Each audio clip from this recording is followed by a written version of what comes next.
নমস্কাৰ সুপ্ৰভাত সকলোকে conceptual educational এছামিছ YouTube চেনেলটোলৈ স্বাগতম জনাইছোঁ।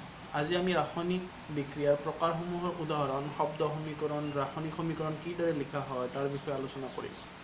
ছাত্ৰ ছাত্ৰীসকলক জ্ঞাতাৰ্থে ক'ব বিচাৰোঁ যে ভিডিঅ'টো শেষলৈ চাব। আগৰ ভিডিঅ'ত আমি ৰাসায়নিক বিক্ৰিয়া কি, ইয়াৰ প্ৰকাৰ থুলমূলকৈ চাইছিলোঁ। ৰাসায়নিক বিক্ৰিয়াৰ অপহৰণ বিক্ৰিয়াৰ লগত জড়িত সক্ৰিয়তা শ্ৰেণীৰ বিষয়ে আভাস দিছিলোঁ। ৰাসায়নিক বিক্ৰিয়াৰ প্ৰকাৰসমূহ মূলতঃ হৈছে সংযোজন বিক্ৰিয়া, বিয়োজন বিক্ৰিয়া, অপহৰণ বিক্ৰিয়া আৰু দ্বি অপহৰণ বিক্ৰিয়া। এইটো প্ৰথমতে ৰাসায়নিক বিক্ৰিয়াৰ প্ৰকাৰ। ৰাসায়নিক এইটো অলৰেডি আমি শিকিছোঁ। ৰাসায়নিক বিক্ৰিয়াৰ প্ৰকাৰ মূলতঃ আমি চাৰিটা প্ৰকাৰ আমি পাওঁ। এক নম্বৰ হৈছে সংযোজন বিক্ৰিয়া, দুই নম্বৰ বিয়োজন বিক্ৰিয়া,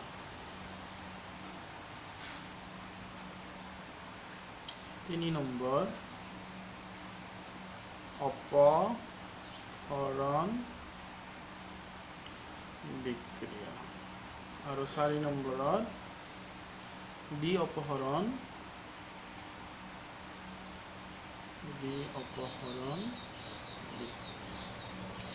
ইয়াৰ উপৰিও ৰাসায়নিক বিক্ৰিয়াসমূহক জাৰণ বিক্ৰিয়া, বিজাৰণ বিক্ৰিয়া বা অধক্ষেপণ বিক্ৰিয়া এনেকুৱা আমি কেইটামান ভাগ পাম। এই ভাগকেইটা ৰাসায়নিক বিক্ৰিয়াৰ ভাগতে অন্তৰ্ভুক্ত হয়। এতিয়া পোনপ্ৰথমে আমি সংযোজন বিক্ৰিয়া কি তাৰ কেইটামান উদাহৰণৰ সহায়ত বুজিবলৈ চেষ্টা কৰিম। সংযোজন বিক্ৰিয়া, এক নম্বৰ সংযোজন বিক্ৰিয়া। দুটা বা তাতোধিক মৌল বা যৌগই ৰাসায়নিকভাৱে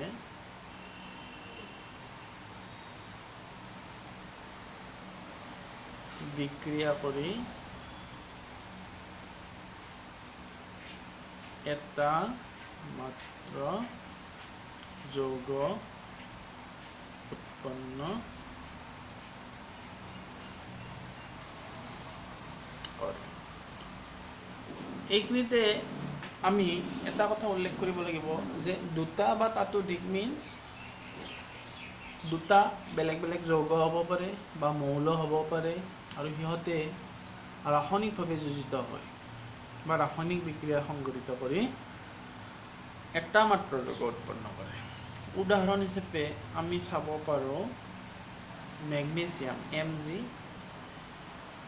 আৰু অক্সিজেনৰ মাজৰ ৰাসায়নিক বিক্ৰিয়াটো। ইয়াতে আমি মেগনেছিয়াম অক্সাইড পাম।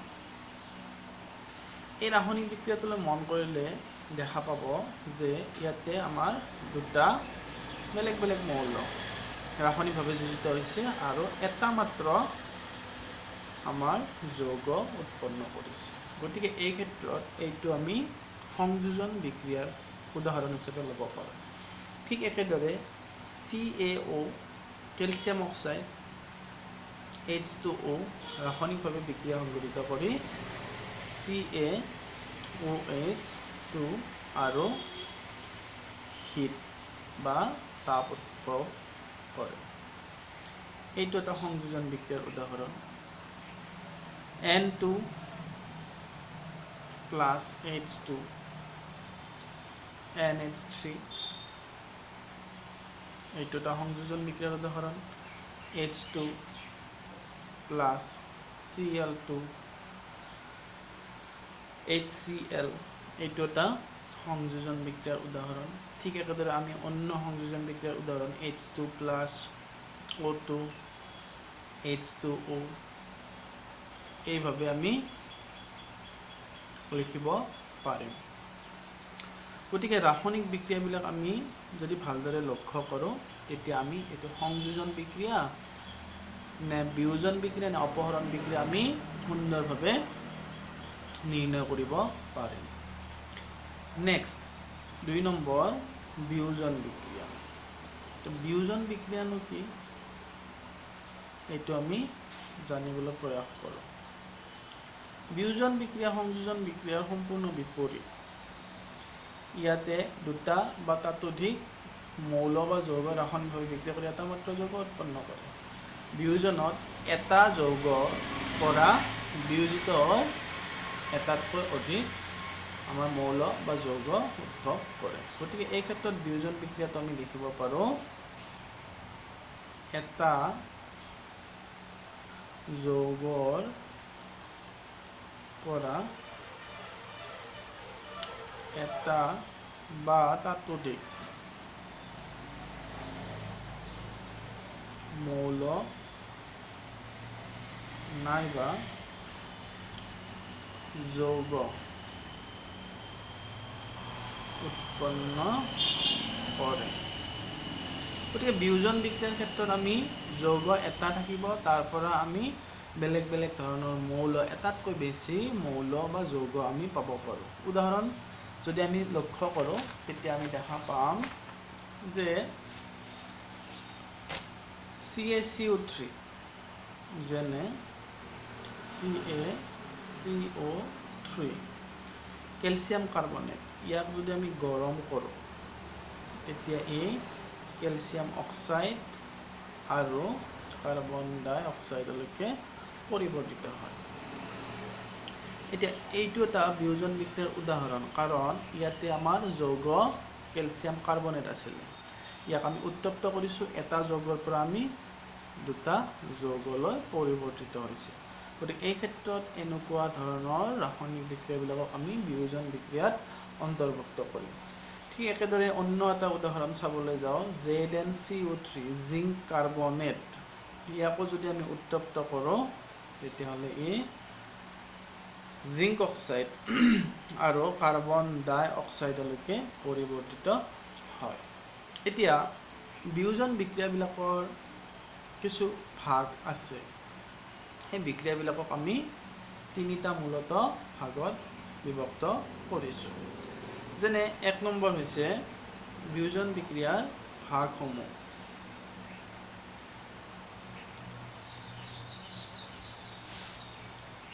নম্বৰ এ তাপীয় বিয়োজন।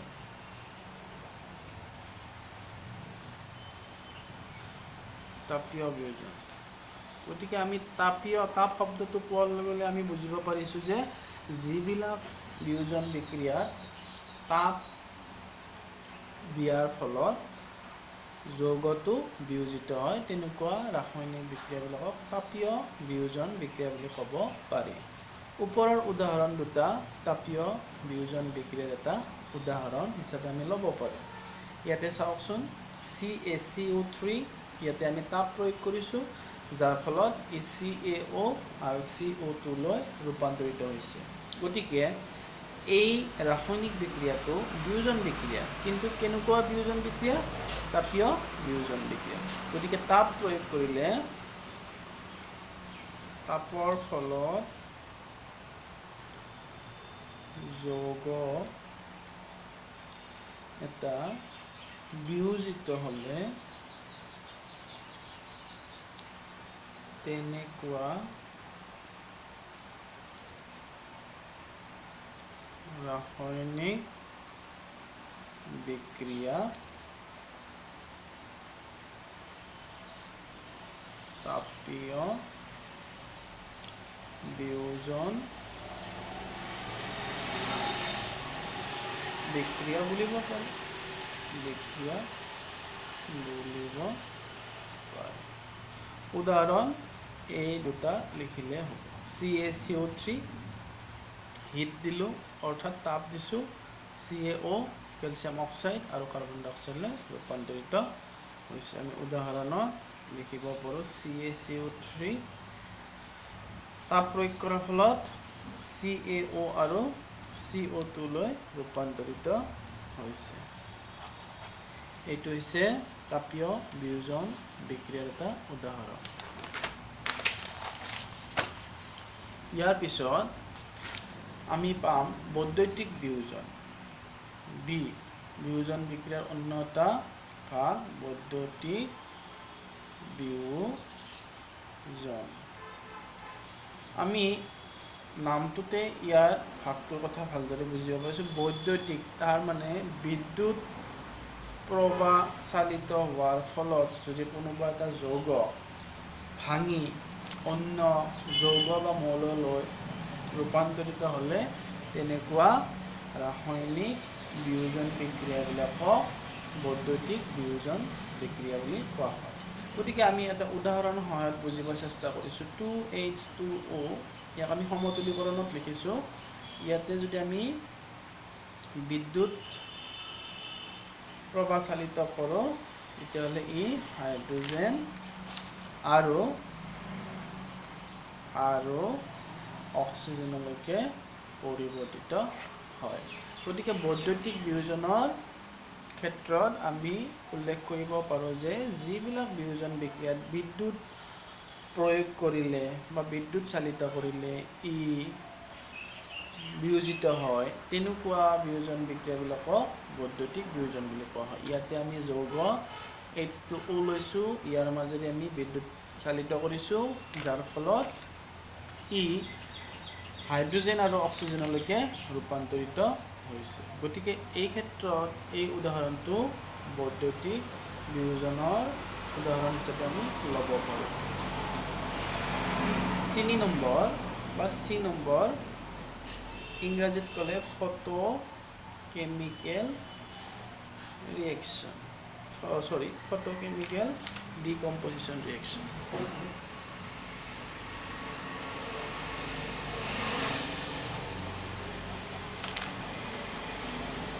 এইটো আমি উদাহৰণ চাওঁ। যদি আমি সূৰ্যৰ পোহৰৰ ফলত কোনোবা এটা যৌগ অন্য এটা বা তাতোধিক মৌল বা যৌগলৈ ৰূপান্তৰিত হ'লে তাক আমি ফটোকেমিকেল ৰিয়েকশ্যন হিচাপে ল'ব পাৰোঁ। যেনে AgCl চিলভাৰ ক্লৰাইড যদি আমি সূৰ্যৰ পোহৰত যদি আমি ৰাখোঁ তেতিয়াহ'লে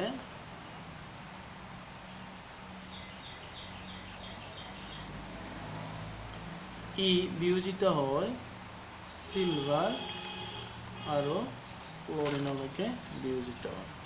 গতিকে এই ক্ষেত্ৰত আমি এই উদাহৰণটো বিয়োজন বিক্ৰিয়াৰ এটা উদাহৰণ হিচাপে আমি ল'ব পাৰোঁ।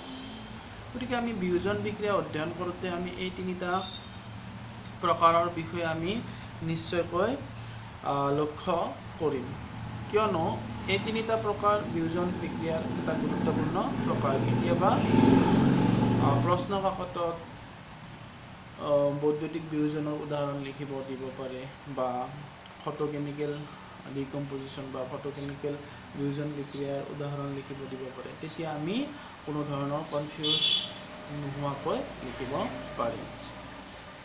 3 নম্বৰত আমি ৰাসায়নিক বিক্ৰিয়াৰ মূলত প্ৰকাৰকেইটাৰ বিষয়ে আমি অধ্যয়ন কৰি আছোঁ। 3 নম্বৰত আহিব অপহৰণ বিক্ৰিয়া।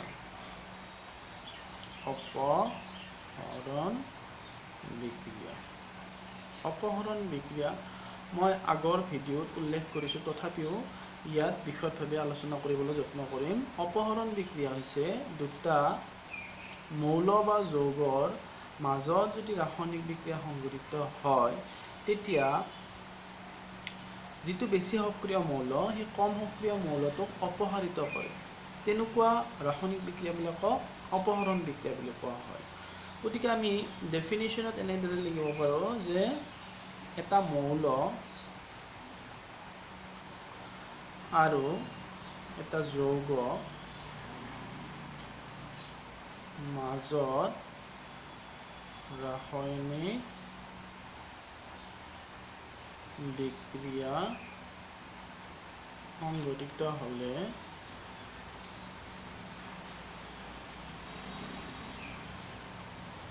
বেছি সক্ৰিয় মৌলটোৱে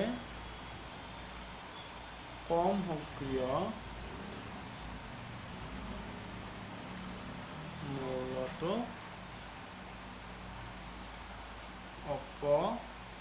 অপহৰিত কৰে। গতিকে এনেকুৱা ধৰণৰ ৰাসায়নিক বিক্ৰিয়াবিলাকক আমি অপহৰণ বিক্ৰিয়াত অন্তৰ্ভুক্ত কৰিব পাৰোঁ। উদাহৰণ যদি আমি চাওঁ, জিংক।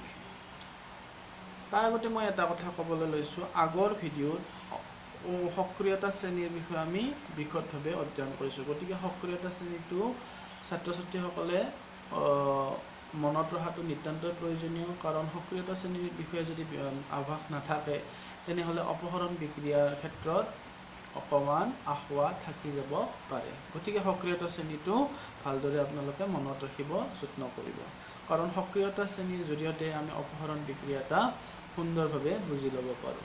এতিয়া এটা উদাহৰণ চোৱা যাওক, জিংক আৰু হাইড্ৰক্লৰিকৰ মাজত ৰাসায়নিক বিক্ৰিয়া সংঘটিত হ'লে জিংক ক্লৰাইড আৰু হাইড্ৰজেন উদ্ভৱ হয়। ইয়াতে লক্ষ্য কৰিলে দেখা যাব যে এটা মৌল আৰু এটা যৌগৰ মাজত ৰাসায়নিক বিক্ৰিয়া সংঘটিত হৈছে, আৰু এই যৌগটোৰ হাইড্ৰজেন জিংকে অপহৰিত কৰিছে, অৰ্থাৎ হাইড্ৰজেনতকৈ জিংক বেছি সক্ৰিয়। ঠিক একেধৰণে আমি Cu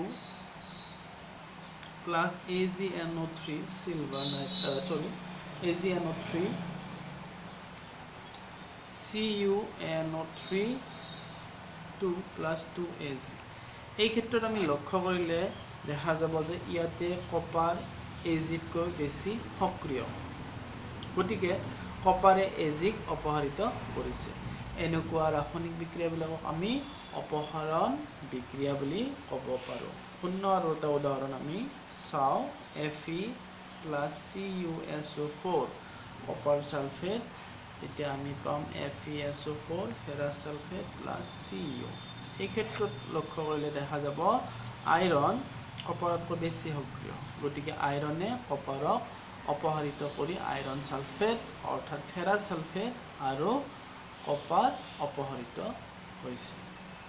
আশা কৰোঁ অপহৰণ বিক্ৰিয়াটো সুন্দৰভাৱে আপোনালোকে বুজিব পাৰিছে। ইয়াৰ পিছৰ ৰাসায়নিক বিক্ৰিয়াৰ প্ৰকাৰটো হৈছে দ্বি-অপহৰণ বিক্ৰিয়া। দ্বি-অপহৰণ বিক্ৰিয়া কি হয়?